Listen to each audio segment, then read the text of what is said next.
esse evento na nossa PUC. Muito obrigado, professor Márcio. Obrigado, meu caro. Boa noite para todo mundo. Agora, aqui em Juiz de Fora, não estamos com 9 graus, mas também está bastante frio. Para nosso parâmetro aqui, temos 16 graus. Certamente, acho que na Bahia isso nunca aconteceu, né? 16 graus acho que nunca teve lá na Bahia. E fico muito feliz aqui, agora falando sério, com esse convite, que muito me honra. Eu, infelizmente, queira acreditar que eu não conheço Porto Alegre, eu só conheço o aeroporto de Porto Alegre, passei por Porto Alegre, mas nunca fui até a cidade, infelizmente. Tenho grandes amigos gaúchos, diversos conhecidos, de colegas de faculdade, colegas de doutorado, a professora Fernanda, civilista como você também, Daniel. A Fernanda foi minha colega de sala na UERJ, tivemos o prazer e a honra de dividir turma com ela, e é uma grande amiga que eu fiz na UERJ, e também gaúcha, como você, assim como diversos outros colegas. Se eu fosse contar todos aqui, nós ficaríamos a meia hora no máximo aqui falando Deve sobre... ser a Fernanda Barbosa. Exatamente, Fernanda Nunes Barbosa, não é isso? Fernanda Nunes Barbosa. Nós nos formamos na graduação na mesma turma. Olha que coincidência, né? Que coincidência, fiquei sabendo agora. Legal, professor. Nós entramos juntos no doutorado e tínhamos cadeiras comuns, né, entre o direito civil e o direito processual, então fizemos ali uma amizade, somos grandes amigos. E nesse mundo de coincidências, né, nós estávamos aqui antes falando, né, o André, eu fui descobrir depois que ele é de Juiz de Fora e que eu já fui professor de vários parentes dele, né, um mundo muito pequeno. E quando eu descobri que ele dá aula na UXAL, é interessante, eu nem contei isso para ele. A primeira vez que eu fui a Salvador, em 2002, eu fiquei alojado na UXAL, num encontro de direito que houve de alunos, né? À época eu ainda estava na graduação. Eu conheci Salvador primeiro através da UXAL. Então, são muitas coincidências, né, que nos unem, e fico muito feliz com essa oportunidade. Já aprendi muito aqui, André, anotei muita coisa que o André disse, anotei muitas coisas que estavam aqui no chat também. Espero poder contribuir com o seu grupo de pesquisa, Daniel, que eu também tive a oportunidade de assistir alguns vídeos, são sensacionais, assim. E depois que eu anunciei que iria participar desse evento, né, diversos colegas daqui, de Minas, de outros lados, que eu também acabo conhecendo, como você disse, acabei rodando um pouco por aí, né, pessoas do direito civil que não são, assim, exatamente a minha área, né, ficaram mais próximos, disseram que iriam acompanhar o nosso evento de hoje, então fiquei muito feliz também com essa oportunidade. Né? Além de tudo, poder voltar à PUC. Eu já tive a oportunidade de falar virtualmente na PUC, a convite do professor Luiz Alberto Felchelt. Nunca sei direito a pronúncia do nome dele, né? É difícil, né? E agora volto com o seu convite, então fico muito feliz também com essa oportunidade. Eu, na dúvida, eu não sabia se Daniel era gremista ou colorado, então eu vim aqui com uma gravata cinza para não criar nenhuma polêmica. Embora pela capa do seu livro seja azul, talvez eu possa presumir que seja gremista, mas eu não quis arriscar, né? Melhor não arriscar. Sei que André é atleticano, né? E eu sou vascaíno, então a gente pode aqui fazer um grande campeonato brasileiro aqui, interessantíssimo. Bom, meus caros, aqui a minha ideia é, obviamente, tentar contribuir com o tema a partir do estudo de direito processual, que é que eu tenho desenvolvido, e dividir a minha exposição, nesse tempo que tenho, em 3 partes. Uma primeira parte que vai ser uma parte introdutória, para que as pessoas entendam o que é esse grande assunto, né, talvez um dos assuntos mais falados ultimamente, o assunto da desjudicialização. Uma segunda parte em que eu vou falar especificamente do direito de família, da execução do direito de família. E uma terceira parte, se eu ainda tiver tempo para a gente poder discutir, eu queria tentar fazer um teste com os colegas para verificar se é possível ou não implementar esse instrumento, vamos chamar assim, também no direito de família. E daqui a pouco eu tento explicar melhor o porquê disso. Então, nessa primeira parte da minha exposição, a minha ideia, como eu disse anteriormente, e vou marcar meu tempo aqui para não ultrapassar o nosso tempo de debate, é tentar verificar o porquê de nós estudarmos a desjudicialização. Por que isso? Bom, na verdade, se nós pensarmos na execução, que é o foco central do meu estudo, não é novidade para ninguém que a execução é o calcanhar de Aquiles do processo mundial. Na execução que nós percebemos os piores resultados de todas as áreas do processo. E é um problema, como eu acabei de dizer, que não é só brasileiro. Eu tive a oportunidade de estudar, seja na UFBA, seja na UERJ, um pouco do direito estrangeiro e consegui perceber que, claro, cada um com a sua particularidade, cada um com a sua medida, a execução é um problema mundial. Se nós estudarmos, vamos verificar que no Japão existe problema na execução, na Inglaterra existe problema na execução, né? Na Itália, muito mais, inclusive, e obviamente que no Brasil também há. Os índices de satisfação do crédito são baixíssimos. né? Se nós pegarmos os dados do CNJ, que foram divulgados no ano passado, de 2020, em relação a 2019, eu não vou aqui me perder com o número, já falei sobre isso algumas vezes, mas o índice de satisfação é baixíssimo. Nós chegamos a casos em que, por exemplo, nas execuções fiscais, na Justiça Federal, nós temos um índice de congestionamento que beira 93%. O que significa isso para quem não está acostumado com esse termo? Significa que a cada 100 processos que entraram no judiciário naquele ano, apenas 7 foram baixados, né? Então, se nós fôssemos, por exemplo, uma grande empresa, nós venderíamos 100 produtos e só iríamos receber por 7. E, na verdade, menos até do que 7, porque o CNJ não diz, dentro desses 7 que foram baixados, se eles foram baixados com a satisfação do crédito. Porque pode ser que tenha sido baixado com o reconhecimento da prestação intercorrente, pode ser que ele tenha sido baixado porque o executado, por exemplo, desapareceu e o credor desistiu do processo. Significa de processo que acabou, mas não necessariamente com a satisfação do crédito. Então, se nós pensarmos bem, embora na execução fiscal o problema seja ainda mais grave, na execução em geral, esse índice também é muito elevado, ele beira os 85%. Então, vamos trabalhar com esse número para ficar mais simples, né? A cada 100 processos que entram no judiciário, apenas 15 saem no final de um ano quando nós estamos tratando de execução. E há aqui um outro detalhe, e me permito apenas mais esse em questão de número, porque para que a minha exposição não fique enfadonha, se nós analisarmos os dados do processo de conhecimento, nós vamos verificar que o número de processos de conhecimento tem sido baixado ano a ano. Está diminuindo o número de processos de conhecimento. Tanto é que houve uma redução de mais de 1 milhão de processos pendentes de 2018 para 2019. Aí vocês vão dizer, nossa, 1 milhão de processos é muita coisa, mas é óbvio que a gente também tem um universo muito grande. O número era de 78 milhões aproximadamente em 2018 e caiu para 77 milhões em 2019. Então houve uma redução, é verdade, né? Mas se nós formos analisar os números da execução, esses números aumentam. O percentual desse número de execução era de 54%, aqui estou fazendo um arredondamento, em 2018, e passou para quase 56% em 2019, ou seja, está aumentando o número de execuções. E por que isso tem acontecido? Bom, são vários os fatores da crise. E aí nós teríamos aqui uma outra exposição, se fosse o caso, para a gente tentar descobrir de onde vem essa crise.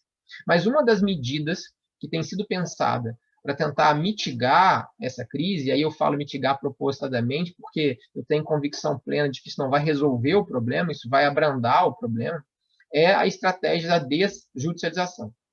O que é isso especificamente? Bom, primeiro a gente tem que tentar entender o que significa esse termo. Esse termo ele tem diversos sentidos, ele tem sido trabalhado pela doutrina com diversas perspectivas. E aí eu fiz num trabalho que eu publiquei, na verdade que eu estou publicando, porque é um trabalho que acabou ficando muito extenso, e ele vai sair em 5 volumes da revista de processo. Ele começou a sair no volume 313 e vai até o 317, então já foram 3 publicados. E, na verdade, esse trabalho é o relatório final do meu curso de pós-doutorado que eu fiz na UFBA, sob orientação do professor Fred Dier. E nesse trabalho, então, eu pude perceber que existem praticamente 3 formas de tratar o tema. A primeira delas, quando alguém diz, olha, houve em determinado país uma desjudicialização, como, por exemplo, aconteceu na Itália. Quando eu fui estudar o sistema italiano, eu percebi que o que me parecia ter havido ali não era propriamente dito uma desjudicialização, e sim uma descentralização. Porque o que aconteceu, assim como também na Espanha, foi a retirada de poderes do juiz para se colocar esses poderes na mão de agentes do próprio Poder Judiciário. Seria, mal comparando no nosso caso, colocar mais poderes para os oficiais de justiça, por exemplo. Né, colocar poderes para assessores do judiciário. Então, nós ainda não estamos desjudicializando, propriamente dito, a meu ver. Nós estamos apenas descentralizando, o que não deixa de ser uma medida salutar, porque é evidente que há muito poder concentrado na mão do juiz e muitas questões que são meramente burocráticas e não deveriam, de fato, estar nas mãos dele.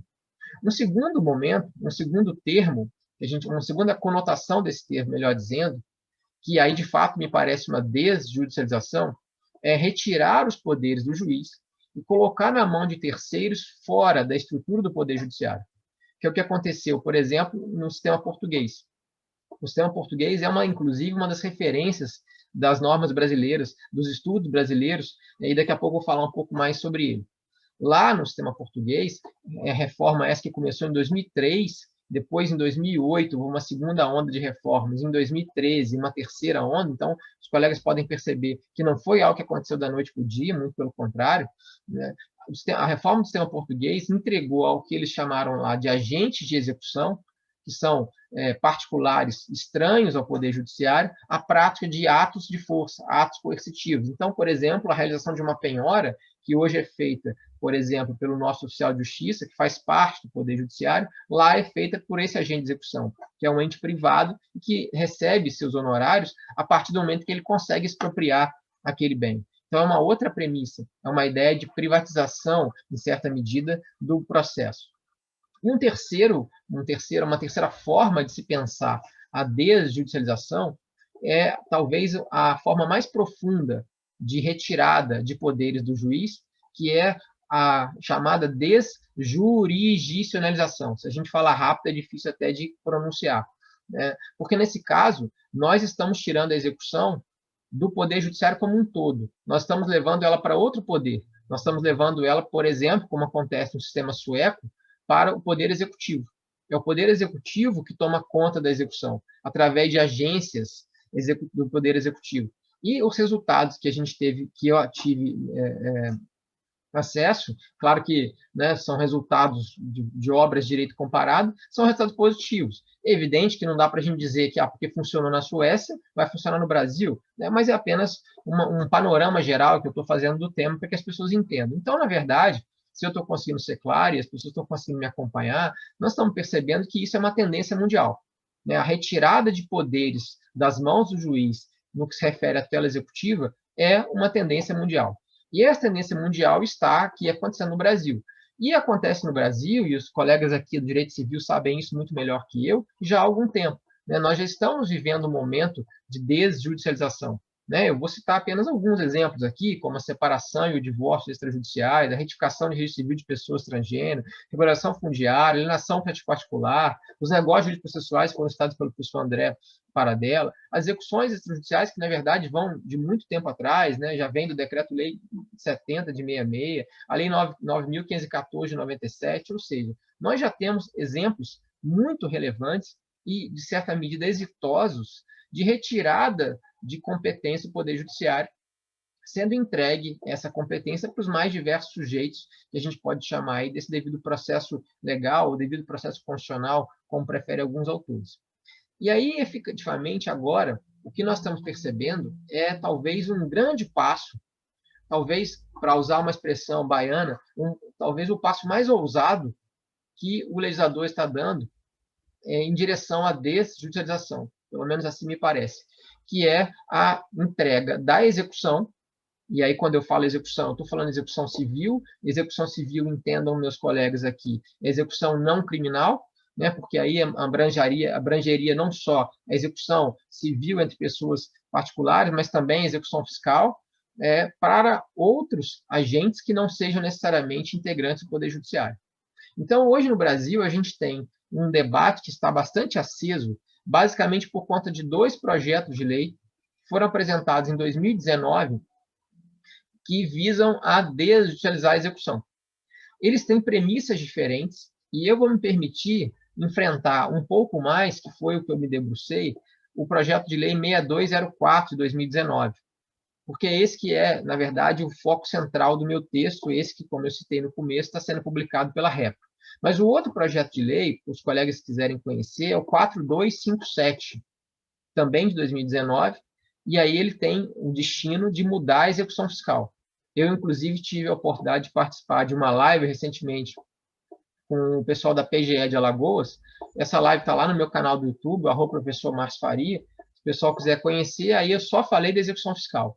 Hoje aqui nós vamos tratar, como o grande tema é o direito das famílias, vamos tratar do PL 6204 de 2019, porque a minha ideia, e aí já encaminhando para a segunda parte da minha exposição, é tentar mostrar se é ou não possível falar em desjudicialização da execução que envolve direito de família.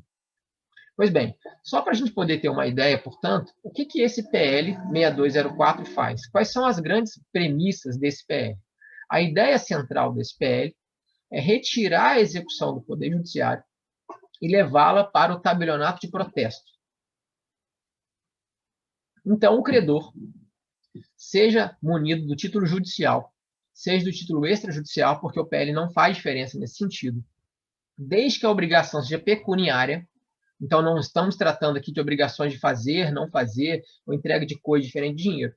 Desde que se trate de uma obrigação pecuniária, desde que se trate de um título executivo, portanto não há uma ação de cobrança, né, não há uma ação de conhecimento. O credor vai se dirigir, se o PL for aprovado da forma como ele está, o credor vai se dirigir ao tabelionato de protesto e vai apresentar o seu título executivo ao tabelião, que vai ser, pela dicção do projeto, o agente de execução. O nome, inclusive, é o mesmo do sistema português. E aí, esse tabelião de protesto vai fazer a admissão, se for o caso, né, obviamente, dessa execução, dessa pretensão executiva, e vai chamar o executado para fazer o pagamento. Até aí, como vocês podem perceber, não há muita diferença do procedimento em relação ao juízo. A diferença, é claro, é que a admissão desse procedimento é feita não pelo juiz, mas de forma já extrajudicializada. E esse processo, então, vai tramitar todo, aparentemente, no primeiro momento, pelo que eu pude depreender do PL, tramitar todo no cartório extrajudicial. Agora, o que o PL faz, e isso é bastante interessante, bastante salutar, é que ele deixa o judiciário como se fosse o guardião desse procedimento extrajudicial. Por que eu digo isso? Porque em várias passagens ele determina que, caso haja algum tipo de prejuízo, eu posso socorrer-me do judiciário. Então, se eventualmente, para dar um exemplo, o agente de execução admitiu uma execução que não deveria ter sido admitida, ele se equivocou. Eu sou o executado que fui chamado a pagar e eu analiso e verifico, por exemplo, que já houve o pagamento ou, por exemplo, que há ali prescrição.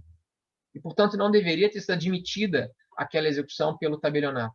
Eu posso fazer a minha manifestação diretamente ao tabelionato e, caso eu não tenha êxito, eu posso ir direto ao juiz. Há um sistema híbrido, vamos chamar assim, de controle dos atos que serão praticados por esse agente de execução. Uma outra questão interessante também que diz respeito a essa premissa, e aqui eu estou me permitindo ser bastante breve, porque se nós fôssemos tratar do procedimento como um todo, nós teríamos aqui pelo menos umas 3 horas para poder tratar disso. Uma outra questão interessante é que o PL parte da premissa de que isso vai ser obrigatório. Em alguns países, a execução extrajudicial ela é facultativa. Então, eu poderia levar ao tabelionato, nesse exemplo, né, o agente de execução, ou poderia manter no judiciário. A premissa do PL é que ele seja obrigatório. Mas daqui a pouco vocês vão perceber que me parece que o PL ele criou tantas exceções que ele é um obrigatório peronomútil, porque existem situações em que nós vamos continuar trabalhando com o Poder Judiciário. Uma outra questão interessante é que o PL escolheu, e é uma escolha da qual eu não concordo, com a qual eu não concordo, mas enfim, é o que o PL fez, escolheu uma das carreiras específicas para ser o agente de execução, que é o tabelionato de protesto, sob a premissa de que o tabelião de protesto já está acostumado a lidar com títulos executivos extrajudiciais. Eu, particularmente, no meu texto e nos meus estudos, nas minhas exposições, também já estão lá, diversas delas lá no canal do YouTube, que eu convido o pessoal a conhecer, eu particularmente entendo que não é a melhor escolha. Não estou discutindo a desutilização em si, porque me parece que ela é salutar, mas a escolha do tabelionato de protesto não me parece a melhor escolha. E aí eu posso dar aqui diversos argumentos e vou citar apenas 2, né, para que nós possamos chegar de fato no nosso tema. O primeiro é que nós temos aproximadamente 3.800 tabelionatos de protesto no Brasil. E nós temos quase 14.000 notários e registradores da carreira registral como um todo. Então, se nós fizermos uma conta simples, nós temos um aumento de mais de 350% de capilaridade se nós abrirmos para outros membros da carreira de tabelião, da carreira notarial registradora. Percebam os colegas que eu não estou aqui abrindo demais o leque, como outros colegas entendem que, por exemplo, o advogado poderia ser agente de execução, como mediador poderia ser de execução. Eu até chego a tratar disso no meu texto, mas só para ficar nesse aspecto, me parece que ampliar a figura do agente de execução para outros membros dentro da própria carreira é salutar. Primeiro, para aumentar a capacidade que eu acabei de citar, e segundo, porque a carreira é muito próxima. Os colegas, talvez, que não conheçam a carreira notarial registral, eu mesmo não tenho tanta particularidade, mas tive que estudar por conta do PL, salvo em alguns estados como São Paulo, as pessoas fazem concurso único. E depois é que elas escolhem para onde elas vão, a serventia, se vai ser tabelião de protesto, se vai ser de registro, se vai ser de pessoa natural. Outro dado, há diversos cartórios espalhados pelo Brasil que acumulam funções, acumulam serventias. Há casos, inclusive, de registros únicos, em que o sujeito tem 7 funções. Então, essa ideia de que o tabelião é especializado é uma especialização também relativa, porque no início todos são iguais. Lá dentro da carreira eles se misturam, e mesmo aqueles que não se misturam, com o tempo eles também se removem, com o tempo eles também podem se especializar. E para dar um último argumento, e de fato aí sim entrar no nosso tempo, por causa do nosso tempo, me parece que essa ideia de que há uma especialização do tabelião de protesto é uma especialização também muito frágil. Por quê? Porque eles não estão acostumados a fazer execuções. O que eles têm em especialidade é cuidar do título. Olha, chegou aqui um cheque, eu protesto ou não protesto, uma duplicata, faço isso ou não. Depois desse momento, a especialidade dele é igual a de todo mundo que está fora do judiciário, ou seja, nenhuma, né? Porque eles não fazem atos de execução. Então, a ideia de dizer que, porque nós temos mais expertise em relação a outros da mesma carreira, também não me parece convincente. Mas, enfim, essas são as premissas do PL. E aí eu chego no nosso tema central. É possível tratar dessa desjudicialização na forma como ela está posta para o direito das famílias? Porque o meu questionamento? Porque o PL não fala em momento algum sobre a execução de alimentos. Ele não trata disso. Esquecendo de que a execução de alimentos também é uma execução pecuniária. E por que esse silêncio eloquente? Eu tentei entender, embora não haja nem no PL nem na justificativa. No artigo 1º, parágrafo único do PL, diz que os incapazes não vão poder se valer desse procedimento extrajudicial. O que me parece, de cara, uma medida anti-isonômica, para não dizer inconstitucional. Por que limitar o incapaz? E aí nós temos 2 problemas. Ou quem redigiu o PL, com todo respeito, não sabe do Estatuto da Pessoa com Deficiência, não conhece que agora os incapazes são apenas os menores de idade, que podem praticar atos mediante representação, como nós sabemos. Ou conhecem e tentaram dizer que ali, por ser um procedimento que precisa da pessoalidade como regra, não poderia ser praticado por um incapaz, o que também me parece um motivo completamente desarrazoado, até porque a ideia é que o processo é eletrônico. Então, qualquer um vai poder praticar esses atos, seja o incapaz, seja o preso. E por que eu estou fazendo essa analogia? Porque no mesmo parágrafo único diz que o preso também não vai poder participar desse procedimento, que me parece uma medida completamente...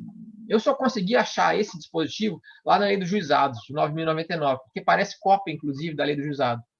Com todo respeito, lá em 95, se entendia, talvez, porque o juizado pressupõe a pessoalidade, o sujeito está preso, ou é um incapaz, não tem condições de se locomover, mas, com todo respeito, em 2021, tentar fazer uma comparação não me parece razoável. E ainda que assim não fosse, nós temos que pensar que não são apenas os incapazes que são partes de um processo que envolve questão alimentar. Basta pensar num filho maior de idade que está cobrando alimento do seu pai. Basta pensar em 2 ex-cônjuges ou ex-companheiros que estão discutindo alimentos. Ou seja, nós temos aqui pessoas capazes discutindo obrigações pecuniárias que eventualmente vão ser executadas, porque se não houver adimplemento voluntário, vai ser levado à execução.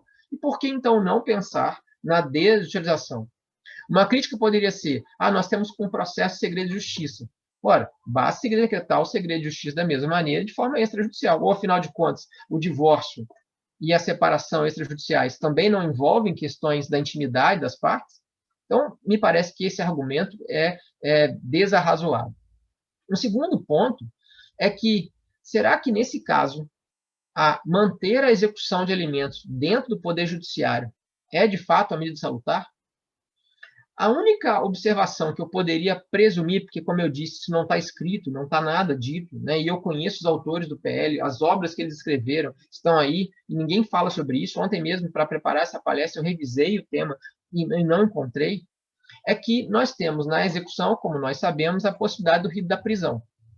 E aí, então, nesse caso, nós poderíamos pensar que, de fato, levar ao agente de execução o poder de determinar a prisão do devedor de alimentos seria, de fato, uma medida muito grave. Mas nós temos aqui 2 situações. A primeira delas é, se esse foi o motivo, como eu disse, eu não sei se foi, Se esse for o motivo, há também um esquecimento, porque o próprio CPC diz que o credor de alimentos pode escolher o rito que ele quer. Lá no 528, parágrafo 8º. Ele pode dizer, olha, eu não quero que haja o rito da prisão. Basta se pensar em outras medidas executivas, típicas ou atípicas, conforme o caso, esse é outro debate interessante. Então, se ainda fosse esse o motivo, bastaria que se dissesse, na execução extrajudicial é vedada a prisão civil. Não é possível se falar em prisão civil. Mas eu tenho um outro argumento, que aí eu chego na minha parte final, nesses 2 minutos, salvo o melhor juízo que eu tenho. Será que, se nós fizermos um teste de constitucionalidade com os dispositivos do CPC atual, 528 e seguintes, que falam da execução de alimentos de título judicial, e 911 e seguintes, que falam da execução de alimentos de título extrajudicial, será que, se nós fizermos um teste, esse teste não passaria para permitir que também esses atos fossem praticados de forma extrajudicial? Percebam, os colegas, eu não estou defendendo isso. Eu preciso de refletir mais. Eu estou tentando dizer que não me parece, a priori, eliminar logo de cara a execução de alimentos de forma extrajudicial. Por quê?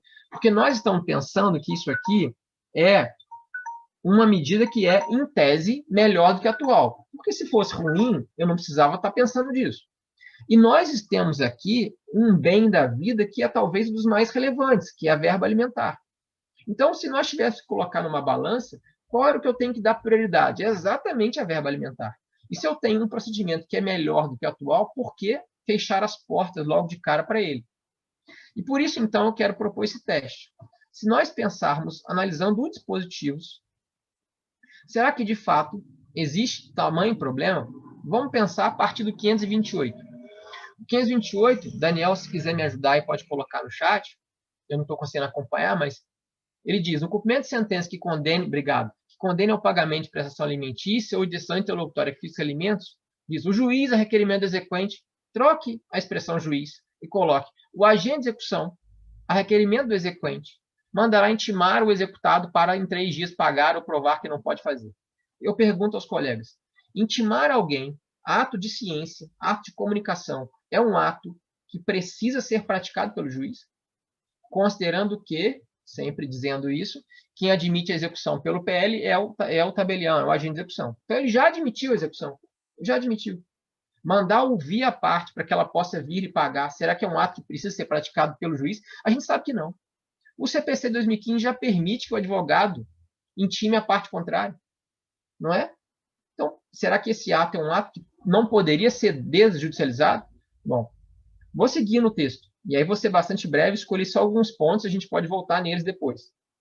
Caso o executado, parágrafo 1º, 528, referido no CAPT, não efetue o pagamento, não prove que o efetuou ou não apresente justificativa, o agente de execução mandará protestar o pronunciamento judicial. Troquei juiz por agente de execução. Ora, o agente de execução já faz protesto.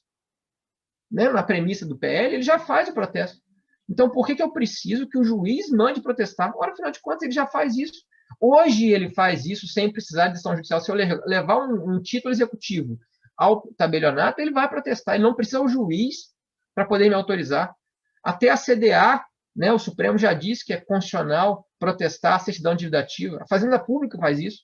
Por que eu não poderia fazer isso com um título que diga respeito à verba alimentar? Aí o parágrafo 2º, sim.